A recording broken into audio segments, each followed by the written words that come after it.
Alô, bom dia para você que está me assistindo, junto com um convidado muito especial hoje, dia 1º de maio de 2025. Eu estou aqui com Sombra, que gentilmente aceitou este convite, pedido de muitos que acompanham o canal aqui do Blog de São Paulo, e a gente está gravando nessa quarta-feira de noite. Sombra, boa noite, muito obrigado aí por ter aceitado o convite e estar aqui batendo esse papo comigo hoje. Muito obrigado. Obrigado a vocês também, a todos que estão nos assistindo. Muito legal que eu recebi o convite, né? Então, o blog do São Paulo é um blog que eu acompanho, né? Sempre com notícias muito boas, né? Sempre muita coisa em primeira mão e acaba sendo também uma referência de informação a respeito dos temas tricolores, né? Então, muito obrigado a você pelo convite. Eu que agradeço aí pelas palavras também. Sombra, para a gente poder aproveitar bem nosso tempo de São Paulinos, eu vou Uhum. te fazer logo de cara, assim, para a gente começar bem, uma pergunta bem simples. E uma das mais polarizadas dos últimos tempos, na verdade. Você gosta do Zubeldia? Ele é o técnico ideal para o São Paulo? Eu não, confesso que faz muito tempo, de verdade, que eu não vejo a torcida do São Paulo tão dividida com relação a opiniões a respeito de um técnico ou de algum tema, especificamente do São Paulo. Na sua opinião, essa polarização vai muito da situação do São Paulo como um todo? Ela é especificamente pelo perfil do Zubeldia? Que você vê a situação e, na tua opinião, o Zubeldia é o técnico ideal para esse momento do São Paulo ou não? Olha, Zanqueta, eu penso que hoje essa questão da polarização ela é também consequência do que a gente vê na sociedade como um todo. Então, hoje a sociedade ela ergue muitas bandeiras, né? É, e o meio termo acaba ficando muito isolado. Não existe mais um meio termo na sociedade. Se você diz que você vai virar à esquerda e fala o que você tem contra a direita. Se você vira contra a direita, o que você tem contra a esquerda? Nada, eu só quero virar agora à esquerda, amanhã eu quero virar à direita, e quando eu quiser seguir em frente, eu quero seguir em frente. Então, o fato muitas vezes hoje de você ter uma crítica em relação, seja jogador ou seja dirigente ou atleta, muitas vezes não é uma questão de dizer assim, não, eu sou do time X ou do time A ou do time B. Não é por aí. Então, eu entendo que, por exemplo, o Zubeldia, ele cometeu muitos erros nessa trajetória dele pelo São Paulo, inúmeros erros. E se eu entendo que são erros, eu falo sobre os erros. Se eu entendo que ele acerta, eu falo que ele acerta. Eu vou passar um episódio recente onde eu tinha críticas ao Zubeldia. Aí o São Paulo vai jogar contra o Palmeiras dentro do Campeonato Paulista. Não foi na eliminatória, não foi no mata-mata, foi no jogo de pontos corridos. E, cara, quando eu vi lá, eu tinha feito um post, falei assim, se eu sou Zubeldia, eu fecho tudo ali, a casinha, né? E quando eu vi a escalação e o comportamento do São Paulo, eu falei, pô, tá certo. E acabou o jogo, no dia seguinte, no estádio 97, eu falei assim, agora eu vou aplaudir de pé o Zubeldia. Porque eu achei a estratégia dele muito boa. E, além de tudo, a estratégia acabou funcionando. Aí os caras ficaram assim olhando pra mim. Pô, mas você não odeia o Zubeldia? Eu falei assim, não, eu não odeio o Zubeldia. Às vezes eu odeio os erros do Zubeldia, não o Zubeldia. Mas você tá aplaudindo o cara? Tô aplaudindo o cara. Tô sim, porque eu acho que a estratégia dele foi perfeita. Assim como eu acho que realmente, nos últimos jogos, eu entendo que assim, pô, erros que de repente não está, que aconteciam começam a desaparecer. Então, assim, pô, eu vou ser o primeiro a falar bem do Zubeldia toda vez que eu, na minha interpretação, entender que o Zubeldia tá fazendo algo de muito legal. Então não tem essa, sabe? Ah, é contra, é a favor. É meio doentio o que a gente vê nas mídias sociais hoje. É contra ou é a favor o Zubeldia? Eu sou a favor de uma coisa, do São Paulo. E se Perfeito. for para o São Paulo ir bem, cara, eu vou fazer as minhas críticas, vou fazer os meus elogios. É isso. Perfeito. Agora, você falou sobre a gente ser pró-São Paulo e sobre erros especificamente. E aí, automaticamente, é inevitável que a gente fale dos últimos anos de gestão e dessa situação que a gente acaba chegando de estar com uma dívida como nunca teve, ter batido o recorde de déficit. esses problemas todos que a gente vem passando. E, assim, inevitavelmente, eu me lembro de lá atrás, desde lá do começo, desde a época de Juvenal Juvencio, em que a gente foi quando começou a ter esses problemas de dívida, quando a gente começou a alimentar essas questões, e eu me lembro que naquela época seria inimaginável a gente começar a falar sobre essas questões de SAF. Você vê principalmente o torcedor do São Paulo quase que implorar para que o São Paulo seja comprado, ou que mude o sistema político do São Paulo. E eu confesso para você que nos últimos dias ou semanas, eu venho percebendo uma movimentação muito grande de sócios e até algumas pessoas politicamente sobre esses próximos passos eleitorais de São Paulo, sobre sucessão de Júlio Casares e tudo. Nem sei se você está já percebendo um pouco sobre isso, mas eu vejo até, por exemplo, até organizada se posicionando com relação à questão de como vai ser a sucessão, fulano não sei se é bom, não está preparado, alguma coisa desse gênero, que é um processo que está muito antecipado no final das contas, que para mim é reflexo da má fase do time, principalmente fora dos campos, que junta com essa questão da dívida. Na tua opinião, para o São Paulo mesmo, a única saída seria uma visibilidade de uma SAF, da gente conseguir fazer essa mudança? E como é que você enxerga essa situação do Marinax, que o São Paulo faria esse spin-off, em que o São Paulo venderia parte da operação sem vender automaticamente o clube? E só para fechar, sei que a pergunta está grande, mas estou me lembrando agora, você fez uma entrevista até, acho que uns 4 anos atrás, relacionadas a como o São Paulo poderia ser com o estudo do Rodrigo Monteiro de Castro. Acho que você foi até com o Mansur, que você chegou a falar. Eu assisti essa entrevista e me lembro bem de você comentando sobre isso. Por isso que lembrei da gente poder tocar nesse assunto. Anos depois dessa entrevista que você fez com o Mansur e falando sobre essa questão de SAF, como é que você vincula o momento com aquela conversa que você teve e com o passar desses anos e a situação que a gente está vivendo hoje?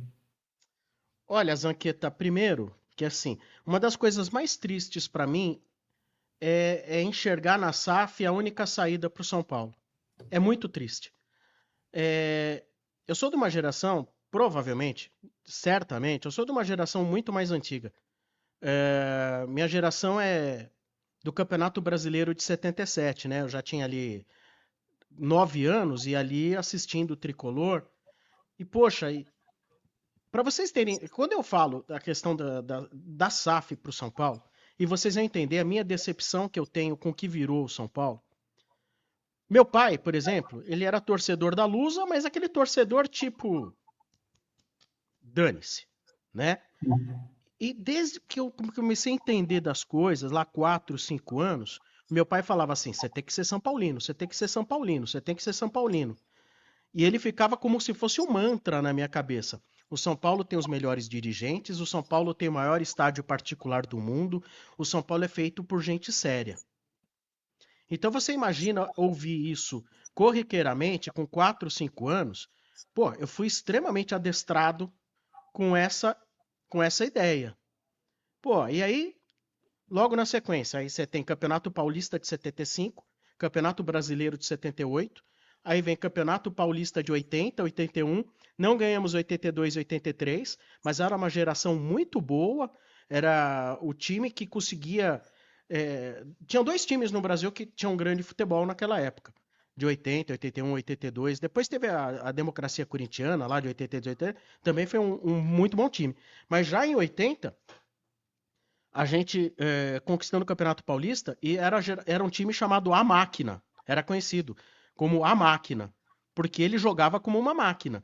E os jogos, quando tinha São Paulo e Flamengo jogando, seja no Maracanã e no Morumbi, eram verdadeiros espetáculos, como não se vê mais hoje dentro do futebol.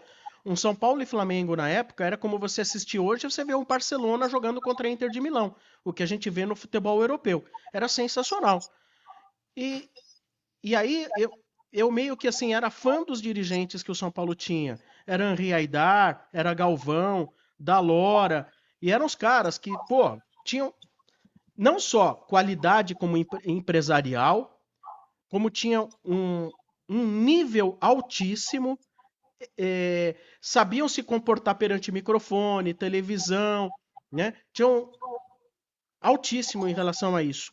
E aí quando você começa a ver, então eu me formei, os meus alicerces de São Paulino foram aí. Aí vem campeão brasileiro de 86, Teve Paulista de 85, cara. E eu não preciso dizer a sequência de títulos, até combinar com a Era Tele. Que na Era Tele, é o que eu costumo dizer, né? Desculpa me prolongar. A defesa mais Imagina. importante da história do São Paulo foi a do Zete em 92 na Libertadores.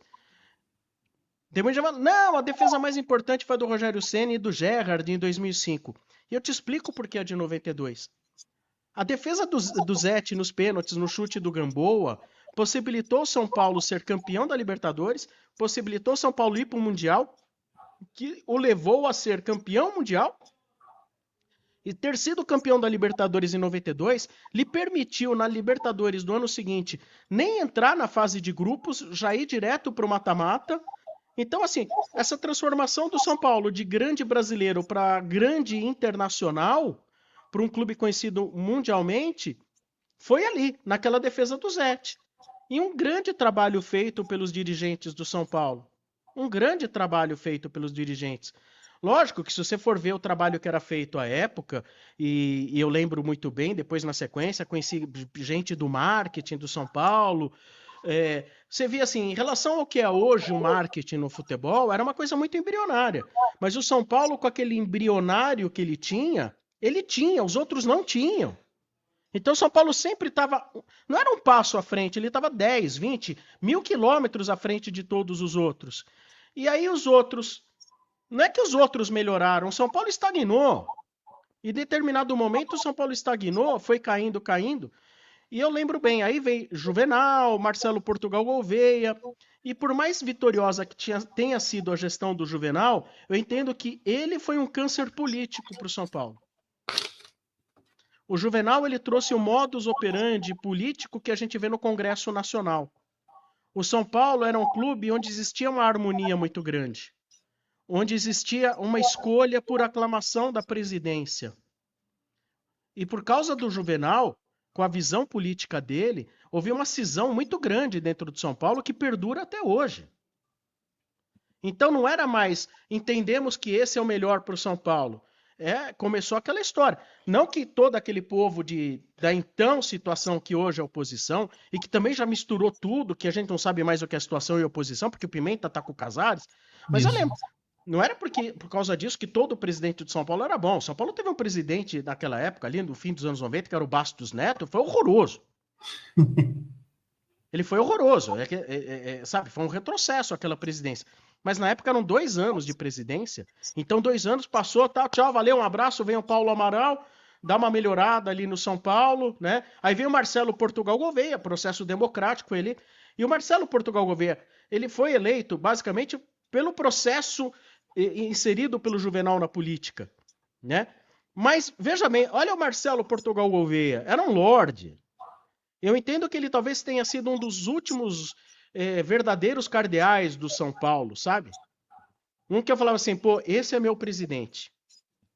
Eu tinha orgulho de ter um presidente como Marcelo Portugal Gouveia, né? No modo de se falar, de se comportar, de exprimir as ideias. Não temos mais isso no São Paulo.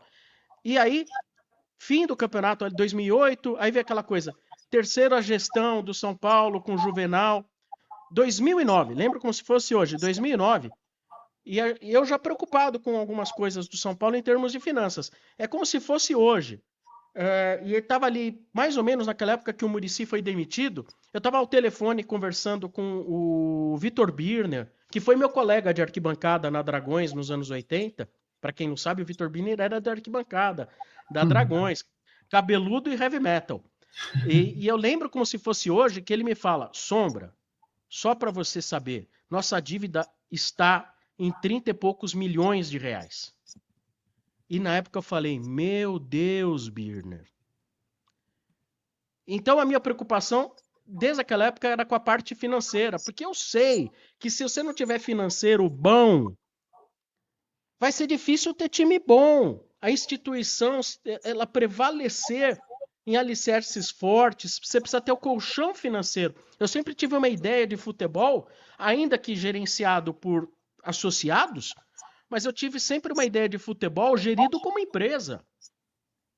E aquilo sempre me preocupou profundamente.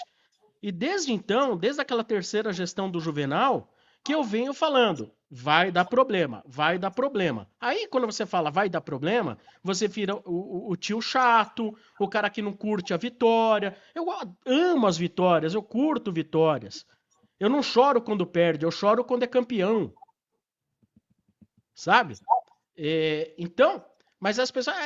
Alguém precisa entender, enxergar e ver que o serviço sujo precisa ser feito. E, infelizmente, como eu digo já, e não é de agora, há muitos anos, desde há mais de 10 anos eu falo, o São Paulo que eu conheço acabou. O São Paulo que eu conheci acabou. E quando eu vejo os expoentes políticos que o São Paulo tem, e às vezes via mídias sociais, os componentes políticos que se manifestam via mídias sociais. Você quer um evento marcante para mim? E ali foi ali que eu comecei a falar, o São Paulo acabou?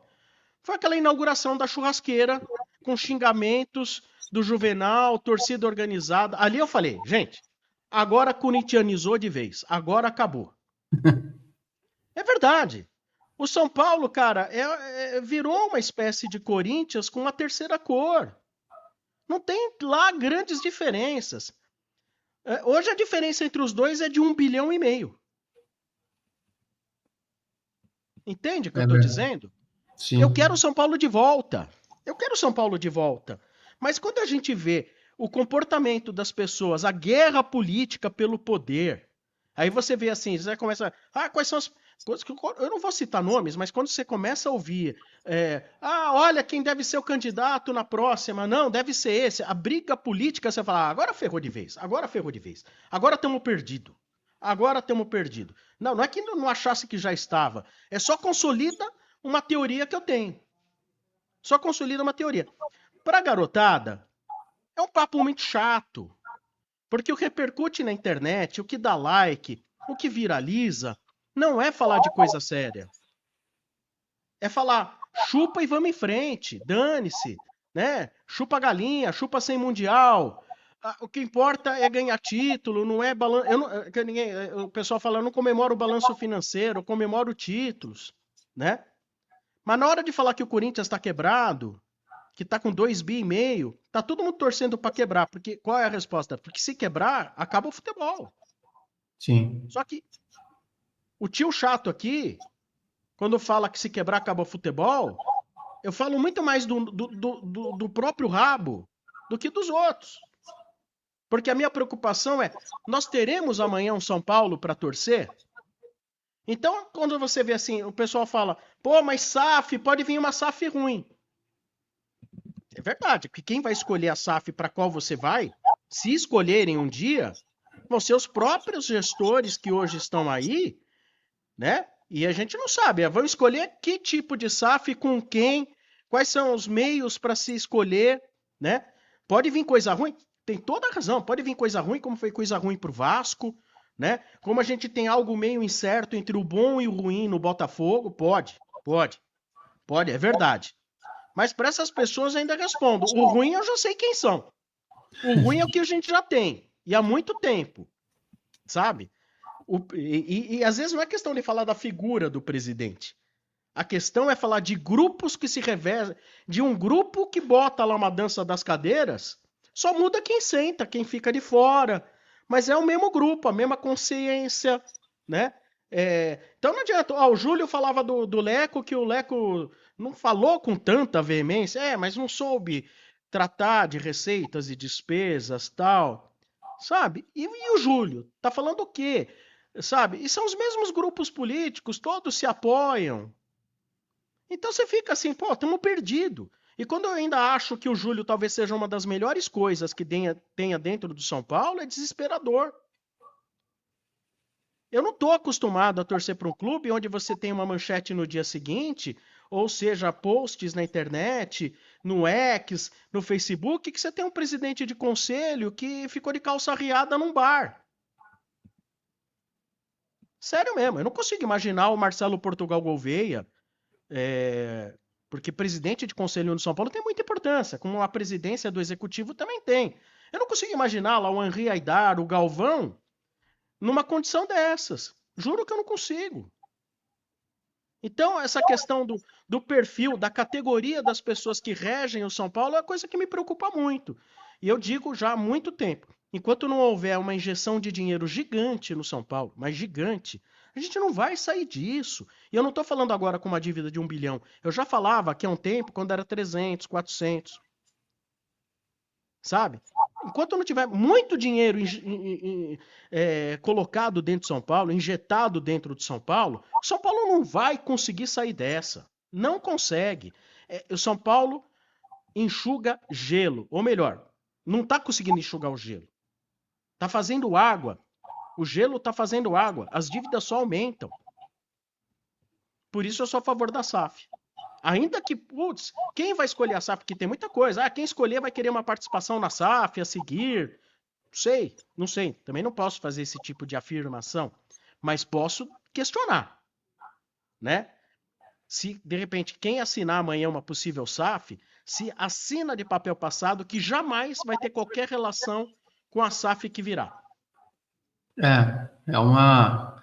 É um dilema hoje, mas é um pedido muito grande. Eu acho que as pessoas estão mais cansadas mesmo, é com relação ao sistema político que o São Paulo acaba tendo, que ele é muito restritivo, ele é muito arcaico no final das contas, e ele está cada vez mais restringindo e possibilitando qualquer coisa. A gente lembra de um tempo que você tinha um título de sócio, por exemplo, que é o único caminho para você poder ter qualquer tipo de participação política dentro do clube, e custava R$ 10.000. A última menção, né, foi uma informe de que o título já está custando R$ 100.000. Ou seja, você já vê o tamanho do abismo que se cria com relação à grande maioria das pessoas de poder ter algum tipo de participação interna e poder estar participando dessa questão política. E eu digo para você o seguinte, das conversas que eu tenho com muitos conselheiros, inclusive dos mais antigos, que antes sempre eram reticentes com relação à possibilidade de São Paulo virar uma SAF, eu venho notando um medo real do São Paulo ficar para trás. E é aquela história, você quer governar ou quer participar de um time forte ou você quer participar de cinzas? Você quer ser conselheiro de cinzas? Então, o que eu venho percebendo é que as pessoas estão... não adianta eu ter minimamente poderes sobre alguma coisa que não funciona, que não existe mais. Mas é isso, Sobra. Eu queria puxar uma outra pergunta, principalmente porque eu acho que ninguém melhor do que você, no final das contas, principalmente pela tua trajetória, reunindo mesas redondas de discussão com tantos times. É uma discussão sempre muito intensa em São Paulino sobre questão de agendas de clubes. Ontem, a ESPN produziu uma matéria em que ela menciona que o Palmeiras ele teve um déficit, ele teve um superávit, o Palmeiras, por questões contábeis, que é uma questão diferente de você ter aumento da dívida. O São Paulo teve déficit e aumento da dívida. O Palmeiras teve um superávit, entretanto, teve contabilmente um superávit, mas ele teve um aumento da dívida real, de quase 280 milhões, que é a dívida do São Paulo. E o Flamengo teve um déficit de só 1 milhão, mas em compensação teve um aumento da dívida de 327 milhões. Essa é uma matéria que a ESPN fez e me mandaram, me surpreendeu até, porque a gente fica tão envolto na realidade do São Paulo que a gente não percebe muito. E o do Corinthians, sim, nem precisa falar, né? A gente está falando aí de um time que os últimos relatos dizem que o Corinthians gastou no ano passado só em déficit o que a gente tem de dívida inteira. Nesse cenário, você acha que o São Paulino é que é muito engajado com relação à questão do São Paulo estar bem? Ou você acha que a agenda dos outros clubes, de alguma forma, ela não é tão nociva como a agenda que é para o São Paulo? Porque a gente está puxando do Palmeiras e Flamengo, que são dois clubes que são sempre exaltados e elogiados.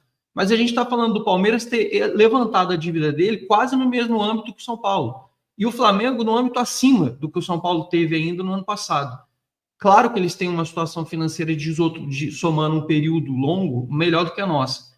Mas essa questão de agenda, principalmente de um cara que comanda um programa que reúne todos os times, você acha que tem isso mesmo? Ou você não nota isso? Ou lá dentro, quando você faz a questão do estádio, etc., você tenta manter o equilíbrio? Como é que você vê esse cenário?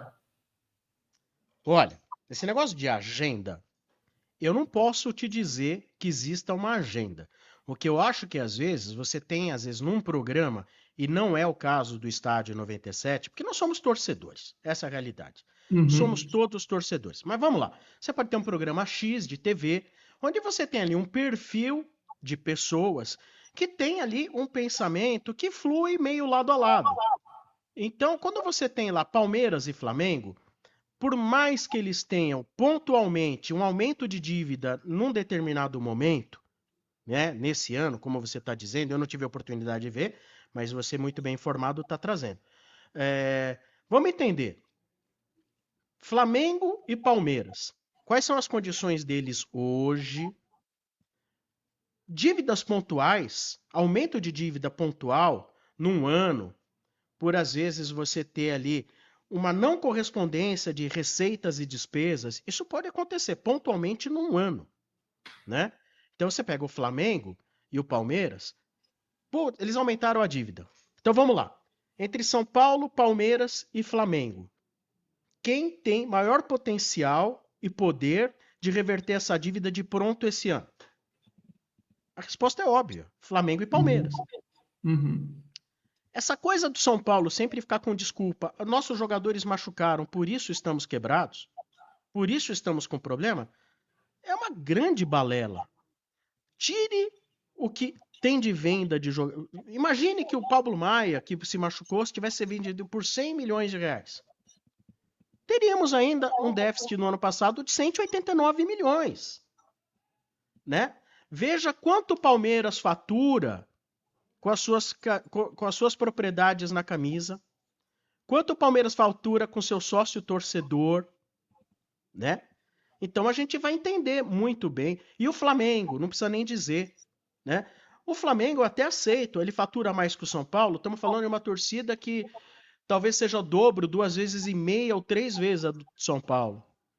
E é óbvio, aquele que tem maior torcida fatura mais. O comprador das propriedades, ele mensura a quantidade de torcida. Isso é mensurado, isso é óbvio, né? Agora, o Palmeiras, o que ele tem a mais que o São Paulo hoje o que é uma associação maior à questão de disputar títulos, né? A associação da marca Palmeiras com a conquista de títulos hoje, ela é infinitamente maior que a do São Paulo, tá? Mas isso justificar que enquanto a gente estava recebendo 52 milhões pela marca principal, né, frente e costas, e o outro fecha por 100 só a frente, tem algo errado aí. Tem algo errado aí, né? Vamos lá, há um tempo atrás, até o Palmeiras tinha mínimo garantido no pay-per-view. O São Paulo não. E o Leco assinou correndo o que ofereceram, porque ele precisava daquela migalha que a Globo ia pagar. É uma bola de neve o São Paulo. O São Paulo é uma bola de neve. E entra presidente e sai presidente, todos com a mesma ladainha. Sempre com desculpa. Pro Leco pode ter sido a pandemia. Aí vem o Casares dizendo, porque machucou o jogador. Vamos lá, tira jogador. Vamos ver quanto cada um faturou. Bilheteria. O Palmeiras fatura muito mais que a gente de bilheteria. O ticket médio, proporcionalmente, do Palmeiras é 50% maior que o ticket médio do São Paulo. Então, nem o São Paulo... Olha só as coisas. O São Paulo começa com más gestões lá atrás, vira uma bola de neve, e aí você não tem um estádio reformado, você não tem um estádio mais adequado às condições atuais, né? O São Paulo deixou de ser a grande arena de shows há muito tempo, né? Agora está retomando alguma coisa. E o próprio torcedor que reclama muitas vezes, né? A gente não fatura, a gente não fatura. Agora começa a reclamar quando a gente também tem shows no Morumbi. O Palmeiras, com um monte de show no Allianz, continua faturando mais que o São Paulo, continua vencendo mais títulos que o São Paulo. Então é o seguinte, essa história de, porque, vai ter show no Morumbi, etc e tal. Bom, vamos lá. Que nem o presidente de São Paulo dizer, não, aqui nunca teremos grama artificial. Tiro no pé. Vai dar tiro no pé. Porque ninguém vai querer fazer do São Paulo uma arena de shows se não puder ter uma grama sintética. Ou abre mão dos shows. Mas se abrir mão dos shows, quem vai querer investir no Morumbi? Então, São Paulo não conseguiu passar para o novo século. O São Paulo ficou no passado. Ele não conseguiu ultrapassar essa barreira do novo século, né? Não consegue. Mas eu não sei se eu respondi a sua pergunta, porque a gente vai aqui desenvolvendo, né? Sim.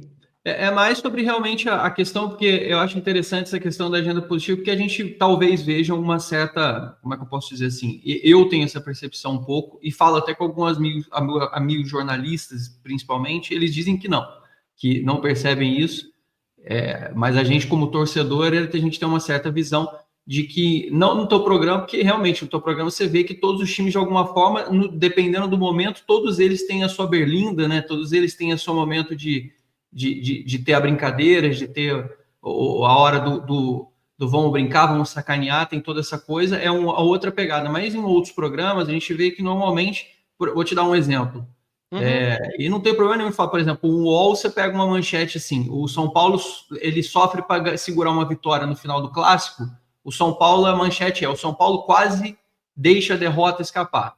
O Corinthians, ele passa na Bacia das Almas, o goleiro faz uma defesa, a bola bate na trave, os caras falam, Timão é assim, é sofrimento, é sempre uma conotação vantajosa de alguma coisa, e a gente percebe muito, e não estou falando só do UOL, isso é uma coisa mais recente, mas, por exemplo, foi eliminado da Libertadores, eles falam assim, as lições positivas que o Corinthians tira da eliminação, tinha uma matéria assim, e se fosse o São Paulo, seria o Morumbi pegando fogo, demônio voando assim em volta do estádio. A gente sabe como é que funciona. Mas, ô Zanqueta, deixa eu te falar um negócio.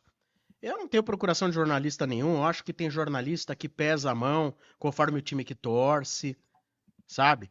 Acho que muitas vezes nesse mundo da internet vale muito é like. Eu vejo manchetes escabrosas de todos os clubes. Eu sou um eterno apaixonado pelo São Paulo, mas eu procuro analisar sempre, eu procuro sempre sair e olhar de fora. Tem para todos os gostos, tem para todos os times. Só que é o seguinte, às vezes a gente vê umas manchetes que são colocadas com um claro intuito de like, de visualização. São totalmente voltadas com o intuito da visualização. E ali, quando você tem um jornalista escrevendo, hoje o jornalista, e antes também, quando vendia jornal em banca, ele tem que usar das suas estratégias de chamar atenção. Tem que usar as suas estratégias de chamar atenção. Eu vou te falar uma coisa, você está falando aí, né? De, às vezes, proteção de um clube, o São Paulo seria de um jeito, com os clubes dos outros. Cara, converse com os palmeirenses. Eles pensam a mesma coisa. Eles pensam igualzinho. Todo torcedor tem o cisma de que meu time está sendo prejudicado. Mas essa reclamação de uma hipotética agenda, ela não acontecia em 2006, 2007, 2008, não aconteceu em 92, 91, 92, 93, isso não acontecia. Por quê? Cara, estamos na crista da onda, estamos ganhando, estamos com o melhor time do Brasil. Então o que acontece? Fica mais fácil até para o jornalista achar perrengues onde quem está em cima de quem está no perrengue mesmo. Né? Aí você fala, mas o Corinthians tá no perrengue danado. Tá no perrengue danado. Mas é assim, também tem o viés, muitas vezes tem. Não que seja assim, olha, venha uma ordem do portal falando, façam isso. Às vezes é muito do cara que escreve. Muito do cara que escreve, né? E se você for ver, também vão achar, olha, mas tem esses caras... Porque todo mundo sabe hoje que time jornalista torce, né? Todo mundo sabe. Pô, você acha que os caras também não... Própria torcida do São Paulo vê agenda positiva pro São Paulo na mídia tricolor. Dentro da mídia tricolor tem São Paulino que encara como mídia positiva. Quando falam do André Plihal, por exemplo, né? Falam assim, entendem que ele é a mídia positiva do São Paulo, como se fosse influenciado para falar bem. E eu não entendo assim, eu acho que as pessoas têm opiniões, mas eu não vejo como, ele está se adequando a uma mídia positiva. Eu não acho, que cada um analisa do jeito que entende ser. Então, assim, eu não posso falar de jornalistas de portais, quando dentro da própria mídia são paulina, São Paulinos reclamam de São Paulinos que estão lá fazendo mídia positiva sobre o clube. Entende? Eu acho que isso é muito assim, se o seu time tá ganhando, cara, ninguém liga para isso. Ninguém liga para isso. E agora, imparcialmente falando, não tem torcida mais chata quanto a isso quanto a do Palmeiras. Vocês não têm noção. Vocês não têm noção. porque eu participo também de transmissões aqui, imparcialmente, de apresentação, de transmissão de jogo do Corinthians, do Palmeiras. Vocês não têm noção. Gente, não existe torcedor com maior sentimento de perseguição que o do Palmeiras. É incrível. O do Corinthians, ele ainda leva mais na esportiva, sabe? É meio mais. O do Palmeiras é uma insanidade. O do Palmeiras é uma insanidade. O próprio torcedor do Palmeiras é insano com o próprio clube. Os caras estão ganhando tudo que tá aí. Perde um jogo, nossa, é uma metralhadora. É uma metralhadora. E eles lá dentro também tem a mídia pró, a mídia contra. Eu ouço isso todo dia de todos os tipos de torcedores, cara. É impressionante. Mas você não acha também que a gente também em 2008, eu me lembro que o torcedor de São Paulo, eu vejo muita gente falando assim, mas a torcedor de São Paulo tá mais chato por causa da escassez de títulos. Mas em 2006, 2007, 2008, eu já estava escrevendo também para veículos de São Paulo, o blog estava começando nessa época também, que foi uma época boa, e eu me lembro do torcedor do São Paulo ser insuportável naquela época do Muricy. A gente ganhava brasileiro, mas a reclamação era que o São Paulo não ganhava Libertadores, que o São Paulo não ia todo ano para o Mundial. Tá igualzinho assim, no Palmeiras. É igualzinho. Eu acho que é um efeito no final das contas, muito parecido com isso. Mas vamos lá, porque eu tenho você pouco tempo, deixa eu só evoluir umas outras perguntas aqui para a gente tentar falar principalmente sobre time, porque eu acho que uma das maiores preocupações que a gente tem hoje é com relação a time. Queria ter um cenário da tua opinião com relação a isso. A gente tinha 2 jogadores que passaram os últimos meses sendo alvo de ataques, inclusive por conta da questão da da obrigatoriedade de compra, no caso da gente ter que bater as metas, que eram, por exemplo, Marcos Antônio e Juan Tressoldi. E esses jogadores hoje, eles estão sendo até titulares do time, muito mais o Marcos Antônio. Eu até publiquei uma matéria um pouco antes da gente estar aqui entrando para gravar, em que eu soube hoje, conversando com uma pessoa do São Paulo, que o São Paulo está entre a cruz e a espada nesse momento, sem grana, por exemplo, para comprar o Marcos Antônio imediatamente, e o São Paulo já sabe que tem clubes acionando a Lazio para pegar o Marcos Antônio. Claro. Porque é um jogador que vem se destacando. Por que eu estou puxando esse assunto? É de um modo geral. O São Paulo não tem dinheiro para fazer contratações, muito provavelmente precisa fazer vendas agora, porque tem que somar mais 80 milhões, a não ser que uma conjunção de astros faça vários jogadores serem vendidos com mecanismo e o São Paulo consiga juntar essa grana, senão o São Paulo ainda vai ter que se desfazer de atletas. Você acha que para essa janela do meio do ano, que inclusive no ano passado mudou todo o cenário do futebol brasileiro, com as contratações do Botafogo, por exemplo, do Flamengo e do Palmeiras, elas tendem a deixar o São Paulo numa situação ainda mais desconfortável para esse segundo semestre?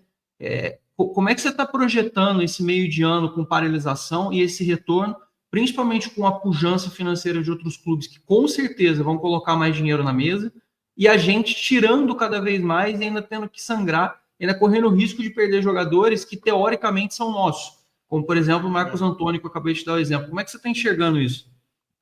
Com muita preocupação, porque não só perder Marcos Antônio, que começou a se apresentar bem no Campeonato Brasileiro, começou a se apresentar bem, e veja bem, até março, abril, até março ninguém lamentaria a saída do Marcos Antônio, né? Mas agora, diante da escassez de jogadores, e principalmente nesse segmento de volantes, a gente acaba temendo a saída do Marcos Antônio. Está vendo aí que é o jogador que está dando muito gás no meio de campo junto com o Alisson. Eu temo não só pela saída do Marcos Antônio, como, por exemplo, desses garotos. Um Lucas Ferreira, um Rian Francisco. E nesse momento, não porque eu acho que vale menos. Eu temo muito pela saída do Lucas Ferreira e do Matheus Alves. Porque se a gente for pensar em jogador para jogar como centroavante, tem o André Silva e ainda tem o Luciano que possa fazer essa função. E aí eu fico muito preocupado porque hoje, entenda, o Zubeldia, que ele mesmo disse, né, que foi obrigado a botar esses garotos, que assim, se tivesse Rato e Nestor ainda até hoje aí, ele não ia pôr eles, não. Não ia. Sim, não ia, porque ele disse que não ia pôr. O Belmonte disse que era a terceira opção no elenco, só que o São Paulo foi vendendo o jogador, sobraram eles. A torcida falando bem deles, né? E passou um Campeonato Paulista inteiro sem que eles fossem aproveitados em jogos pequenos, ganhasse aquela sensação de estreia, de perder o frio na barriga, nada disso aí. Bom, estrearam agora. Então, assim, de um elenco muito escasso, você começa a olhar, pô, começa a ter um elenquinho, pelo menos, ali que não vai me correr, não vai me trazer riscos, e a gente sabe quando fala de riscos, né? Mas se você vende esses jogadores, Lucas Ferreira, principalmente Matheus Alves, e você perde o Marcos Antônio, aí, meu amigo, estamos ferrado. Porque a gente sabe como que vai ser o São Paulo. Vai conseguir trazer jogador sub-40, né? Pagando só salário. O time já é envelhecido. Olha como mudou o São Paulo do ponto de vista atlético. E olha que estão jogando todo o jogo. Chega no segundo tempo, dá dó dos caras. Como o São Paulo mudou, em termos de criação, em termos de profundidade, com a entrada desses garotos, é sangue novo, né? É sangue novo.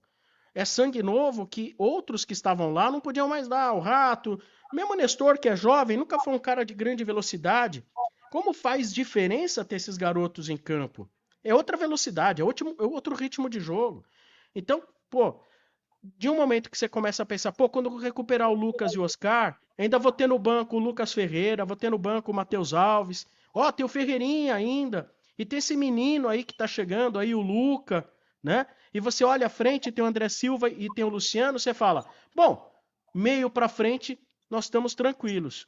Estamos tranquilos até o meio do ano, porque se os caras começarem a chegar com cheque aí no São Paulo, vai vender todo mundo. Porque o São Paulo, como você sabe, e eu falo sempre, São Paulo está quebrado. E até pelas regras de governança ali do fundo de gestão da Galápagos, São Paulo não pode fazer dívida. Sim. São Paulo não pode gastar mais que os 350 milhões. Não é?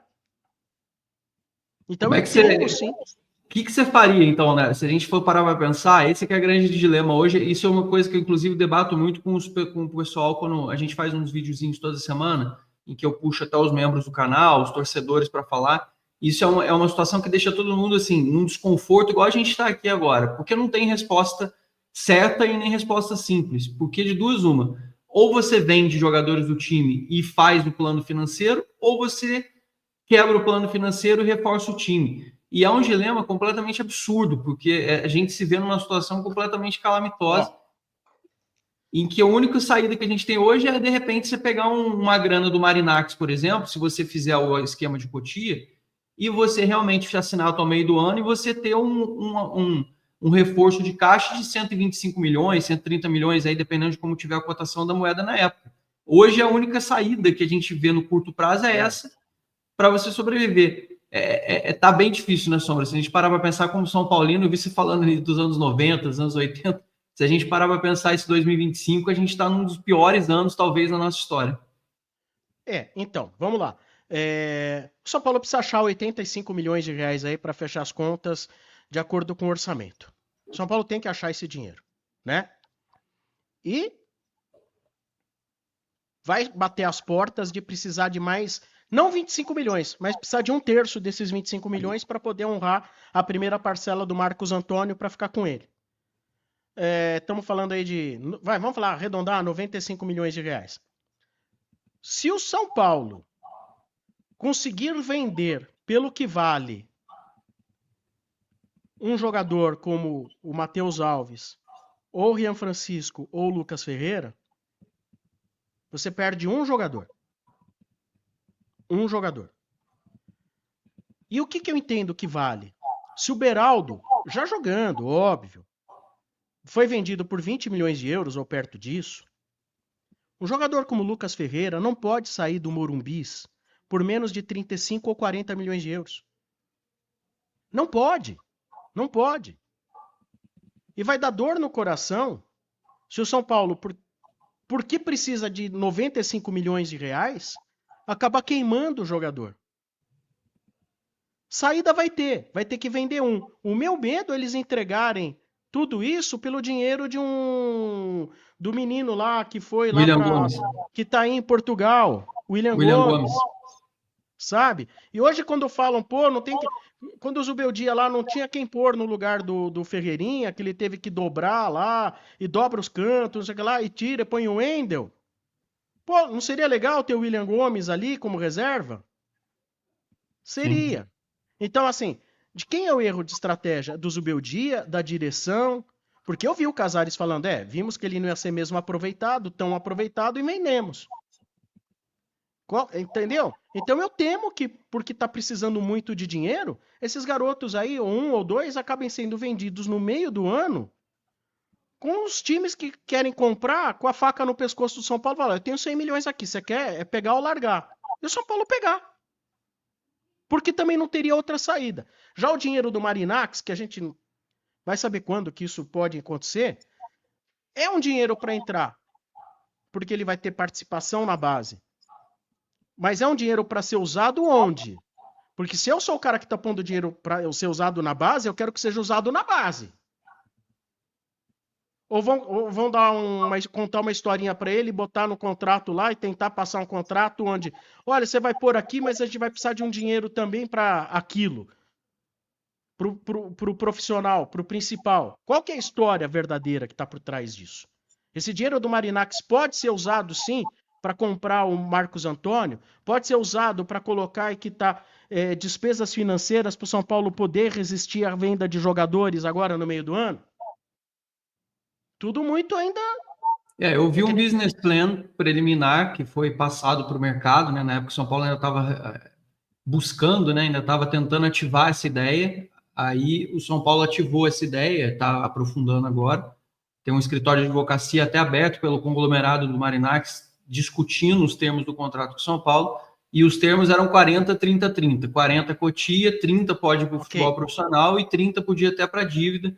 Essa era uma divisão preliminar. Agora, sim, o contrato final, né? A gente só vai ver mesmo claro. quando a gente tiver a perspectiva posterior. Talvez essa seja uma das poucas soluções no curto prazo que não faça a gente sangrar e talvez retorne, por que não, né? É o que eu digo para todo mundo. Talvez os caras já cheguem e já apresentem para a gente soluções de jovens jogadores que possam fazer incubação aqui, faz uma vitrine, 6 meses, como o Botafogo fez, né? Com a Almada, como o Botafogo Uhum. fez com o Luiz Henrique. Talvez essa seja uma solução de curto prazo nossa. Bom, Sombra, eu se Não, mas só deixasse aqui, eu... complementando, deixa eu só Desculpa, complementar claro, aqui. claro. Entenda assim, hoje realmente a saída mais viável é conseguir tomar o dinheiro do grego. Mas não tomar o dinheiro do grego no mau sentido, né? No esquema meio Sim, Rick Mills, não é isso. É tentar enganar o gringo, né? Porque quando os caras que compraram aqui, fizeram aquela parceria com o Corinthians, né? O hum, Alberto Dualib, ele pedia dinheiro pro Kia para pagar despesas. Aí o Kia fala assim: não, você não vai pagar. Manda os boletos que eu pago as despesas, né? Então eu não sei como vai ser essa relação do grego com São Paulo. Quando eu falo tomar dinheiro, eu não quero parecer que é aquele molde Alberto do Alibi, né? Com Corinthians e Kia Jorabichan. De jeito nenhum. Foi meio grosseiro até. Não, fazer essa parceria com o grego talvez seja a única solução para o São Paulo continuar vivo no campeonato. E quando eu falo de continuar vivo no Campeonato Brasileiro, não é no sentido de, tipo, você vai ser campeão. Não, não é. É de brigar, de repente, por um G6, evitar ficar naquela zona desconfortável que a gente já conheceu muito bem, né? Quem sabe, via mata-mata, por que não? Porque depois que aquele time de São Paulo foi campeão da Copa do Brasil, esse time desse ano tem muito mais qualidade que daquele ano. sim, Muito mais, não se compara a qualidade daquele com esse. Lógico que um campeonato, às vezes, ele não se baseia apenas na qualidade dos jogadores. Porque, principalmente naquele ano, eu entendo que assim, tinha uma sinergia tão grande. Acho que a torcida do São Paulo foi mais. O Morumbis e a torcida foram mais importantes que o Dorival. Porque fora do Morumbis, o São Paulo não ganhava nada. verdade. O único jogo que a gente fala assim, puta, jogou, convenceu e ganhou bem fora foi contra o Palmeiras nas eliminatórias da própria Copa do Brasil. Foi uma raridade. Porque contra o Corinthians a gente perdeu.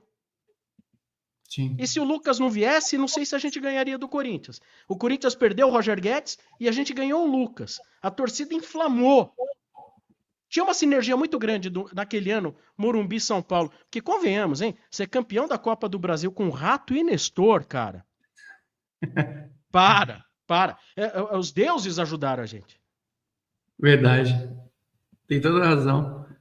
Bom, né? Sombra, eu não estava te querendo por mim, eu até continuava. Eu estava realmente meio Não, vamos lá, que mais uma, vamos lá.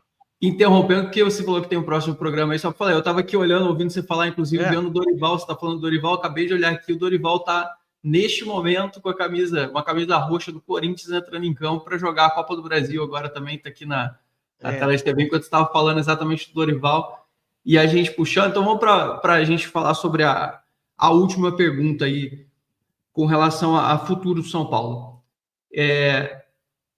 Tirando essa questão do próprio Júlio, que tem essa perspectiva de saída, tem muitas especulações com relação ao futuro. Eu, particularmente, tenho bastante contato com muitos líderes de grupos políticos de São Paulo e venho ouvindo várias vertentes, várias pessoas falando sobre muitas coisas, mas o resumo é que hoje não existe realmente nenhum nome concreto, visível. Existem muitos pretendentes, existem muitas vontades, existem muitos inimigos, mas existem poucos candidatos palpáveis que a gente consiga enxergar, principalmente para o futuro. Por quê? Porque tem gente que é a favor, por exemplo, de uma reforma do Morumbi, tem gente que é contra a execução da questão do Marinax, tem gente que é contra isso, que é contra aquilo, mas você sabe como é que funciona. No final, quando você chamar a pessoa na chincha e falar, olha, eu vou te dar isso aqui, isso aqui, isso aqui de departamento, eu vou te dar isso aqui de status futuro, eu vou negociar com você determinada coisa, a coisa vai encaminhando para outros cenários, no final das contas, dentro de São Paulo. Eu hoje, das maiores discussões que eu tenho, principalmente com quem manda na política de São Paulo, eu falo sobre esses assuntos e vejo com essa grande preocupação com relação a isso, que é o que a gente está falando sobre a questão de virar SAF do São Paulo. No teu entendimento, existe do que você viveu, por exemplo, estou pensando aqui do que você falou, por exemplo, do teu próprio pai. Eu já vim de uma família essencialmente são paulina e não tive, assim, nem tive perspectiva de não Dificuldades. ser São Paulino, alguma coisa desse É. gênero. Vim do interior de São Paulo, para mim sempre foi o São Paulo e acabou, né? Assim, não tinha nenhuma, nunca nem rolou um pensamento de não ser um torcedor de São Paulo. E quando eu paro para pensar hoje, por mais que eu também goste da ideia de São Paulo virar SAF, e assim, falando como alguém que tem a própria empresa, que cuida do próprio negócio, e vê isso como uma coisa positiva, eu tenho certos receios, porque o São Paulo ser um clube satélite de um mega empresário me dá muito receio com relação ao São Paulo ser relegado a segundo plano. E a gente sabe que essa é uma possibilidade muito concreta e real, inclusive. Você hoje, e eu estou insistindo nessa questão contigo, porque eu sei que você acabou de comentar sobre a gente realmente virar SAF no final das contas.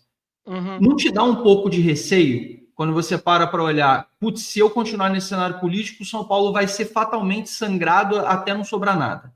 Se eu me virar SAF, eu tenho essa outra vertente do São Paulo ter uma valuation ruim e o São Paulo acabar sendo administrado por um clube que vai virar um clube que só vai pensar em grana, mas não vai pensar mais em título e glória.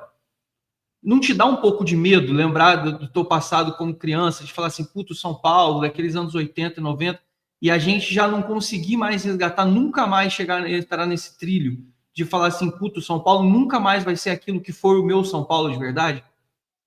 Óbvio, você tem razão, é verdade. A gente não sabe o que pode acontecer. Não sabe. Isso também passaria muito de entender quem são os interessados, quais são os propósitos, uma venda muito bem elaborada, né? E mesmo assim, sempre vai ter aquela variável que você fala, não sei o que pode acontecer. Mas hoje eu já sinto o São Paulo relegado ao segundo plano com São Paulinos fervorosos. Hoje, quando eu vejo o que fazem com o São Paulo, eu já sinto. Quando você, por exemplo, me diz que tem conselheiro que é contra o Morumbi ser reformado, eu sinto o São Paulo sendo relegado ao segundo plano. Quando eu vejo conselheiros com ideias tão toscas, eu sinto o São Paulo relegado a segundo plano. Porque o São Paulo, ele é segundo plano. Na verdade, ele é relegado todo dia ao segundo plano. A diferença é que amanhã você pode ter alguém que não seja São Paulino, seja empresário, o cara pode ser do Moçambique, pode ser vindo do Alasca e virar dono do São Paulo, tá? Mas essa coisa de dizer que hoje o São Paulo é de São Paulinos, pelo menos, não me convence mais. Até porque tem muita gente aí que nem São Paulino é, né? Dentro do conselho. É. Então a gente tem não São Paulinos também hoje. Não tenha medo de que venha aí um grande empresário que pense apenas no dinheiro. Você quer o São Paulo para São Paulinos? Então você já está atrasado. Porque muitos não São Paulinos já decidem os rumos do São Paulo hoje. É uma situação realmente perigosa que a gente vive, com essa variável de no futuro não saber o que pode acontecer. Mas quando eu vejo outro dia um cara me manda, ouvinte que manda Sombra, fui fazer lá o passeio, o tour no Morumbi, e ele contando quão lastimável foi o passeio no Morumbi, só me deprimiu mais, cara. Sabe aquela coisa, entra no ambiente de visitação, luz tá apagada, aí sai o cara correndo para acender a luz, e coisas sujas, e coisa quebrada. Então São Paulo já está relegado ao segundo plano, né? Essa é a única resposta. Agora, ninguém pode chegar para você e falar, olha, se vender vai ser muito melhor. Até porque quem tá lá e vai precisar vender, se vender, também não sei qual é o grau de capacidade dessas pessoas de analisar uma boa venda. Sim. Tudo passa pelo nível e capacidade hoje do Conselho do São Paulo. Passa muito por aí. E esse é o meu grande medo. Sombra, é muito difícil isso aí. Eu sempre puxo essas perguntas, o pessoal sempre fala assim, cara, eu tenho que falar principalmente com alguém que como comunicador com você, porque eu não vou trazer você aqui para a gente ficar fazendo perguntas fúteis, né? No final das contas, Claro. sempre são perguntas assim, a gente tem que fazer, sim, algumas questões duras. Eu vejo muito torcedor, as pessoas passam um dia reclamando, e aí quando você chama para conversar e chama para fazer essas perguntas, as pessoas normalmente dão uma travada, porque não tem... E no final das contas é aquela história, não existe uma resposta certa, porque você não tem como ter previsão com relação a nada de futuro. Resta a nós que somos São Paulinos discutir, eu acho que sempre o diálogo é o que faz o clube ficar melhor, que é o que você falou, o São Paulo antes debatia entre os cardeais qual era a melhor solução e estratégia para o São Paulo. Hoje as discussões e as trocas de conversas são discutidas vamos discutir quais são as melhores soluções para nós que estamos aqui dentro para ver o que vai acontecer na frente no futuro. Eu acho que essa é a grande conclusão que eu tomo. E olha que eu ainda tento manter os melhores diálogos mais construtivos possíveis dentro e fora, porque senão, se você, inclusive, a gente fala assim, aqui você não xinga as pessoas. Pô, cara, se eu xingar as pessoas, você corta o diálogo, você interrompe exatamente a possibilidade de você discutir o futuro, dialogar, principalmente um cara como eu que nunca quis ver ser sócio, nunca quis participar de nada. Mas você tem como gritar, você tem como questionar, fazer as coisas. Sim, mas a gente dialoga, a gente não xinga, a gente não ofende. Sim. Senão a gente perde completamente o conceito. E aí, quando eu venho falar com o São Paulino, com você, eu vejo que é uma linha muito reta de como o São Paulino hoje é um poço de preocupações, e o São Paulino hoje ele se discute mais sobre finanças corporativas do que sobre time de campo, que é a nossa realidade no final das contas, mas é sinal dos tempos, né? A gente vem o time no campo depende das finanças, né? É isso. A gente, no final das contas, a gente ficou refém disso. Eu vou te falar um negócio. Eu me tornei sócio do São Paulo Futebol Clube, não sócio torcedor, sócio do São Paulo. Sim. Foi em 2001, se eu não me engano. 2001 que eu me tornei sócio. Acho que eu paguei o título R$ 1.500. Sou sócio até hoje e pago a mensalidade. Lá atrás, eu ainda pagava falando, estou ajudando o clube. Hoje eu pago, sabe por que eu pago, Zanqueta? Porque eu sei que os 260 conselheiros aí, eles se acham donos. E aí, quando eles chegam e vem a gente falando, eles falam, você pode falar o que você quiser. Donos somos nós, que somos sócios do São Paulo. Fala assim, eu juro que eu pago mensalidade do São Paulo só para ninguém jogar na minha cara que eles são donos e eu não sou. Eu sou sócio do São Paulo e pago mensalidade para que nunca venham jogar na minha cara que eles são donos e eu não sou. Não, senhor. Aqui não tem historinha, sabe? Porque esse é o pensamento desses caras. O clube é nosso. Outro dia um conselheiro do Corinthians falou assim, dane-se a torcida, né? O cara falou, a torcida não resolve. O clube é dos sócios e dos conselheiros. Até nisso eu tenho que me programar para me proteger dessa gente. Mas o São Paulo é um pouco assim também de ter esse fechamento, essas coisas. E aí é uma das coisas que a SAF ela acaba trazendo para o torcedor um mínimo sentimento de tipo assim, essa porcaria toda vai acabar se esses caras saírem e deixarem de estar no poder, porque vai ter alguém que minimamente tem a chance de mudar o jogo político, nem que seja num cenário mais radical e grosseiro, né? Ó, eu não vou entrar no mérito aqui do que eu sou a favor politicamente falando, mas você acha que essas ideias mais ditatoriais no Brasil surgiram por quê? Porque o povo não aguenta mais o Congresso como ele é, né? E não que eu seja a favor de ditadura, mas suportar o Congresso como ele é terrível. Os caras brincam com o dinheiro das pessoas o tempo todo. E aí, você entendeu os paralelos que É existem? uma sensação de impotência que te faz agir de uma forma mais fora o diálogo muitas vezes já não é mais possível, né? No final das contas, você já cansa de dialogar, só falar e lamuriar, você quer partir para uma ação, né? No final das contas, é um pouco isso que sim. O que sobra para a gente, eu ainda instruo tudo, eu falo, pessoal, a gente tem as nossas limitações e a nossa capacidade é discutir sobre o clube. Hoje, no meu grupo mesmo, que a gente tem um grupo de membros, o pessoal estava falando assim, Zanqueto, o que aconteceria se o São Paulo não aprovasse as contas com o déficit que tem? Eu falei, amigo, te digo, infelizmente, de coração, não aconteceria nada, porque eles não iam aprovar as contas, eles iam alegar na mesma hora, falar, tudo bem, o clube para, o clube não faz mais nada, o clube fica insolúvel, e a gente trava todas as operações, vocês estão prejudicando o clube. Então, mesmo naquela época, lá atrás, quando começaram a surgir as primeiras dívidas, como você falou, que era uma coisa incomum, as pessoas aprovavam. Por isso elas aprovam hoje, porque senão isso atrapalha ainda mais o fluxo do clube e no final das contas a gente fica refém. Sombra, eu de verdade, assim, por mim, eu ficava aqui 5 horas seguidas conversando contigo de São Paulo, mas o que eu quero de verdade que meu tempo é limitado mesmo, cara. Eu quero te agradecer. Mas se você quiser fazer um segundo tempo em outro dia, em outro momento, a gente faz, não tem problema. Vai ser um prazer enorme. Vai ser um prazer enorme. O papo é muito bom, uma delícia. Se deixasse assim, tem uma lista aqui, se deixasse fazer pergunta para você até amanhã. Pode, depois a gente marca uma segunda etapa e a gente conversa com mais tempo.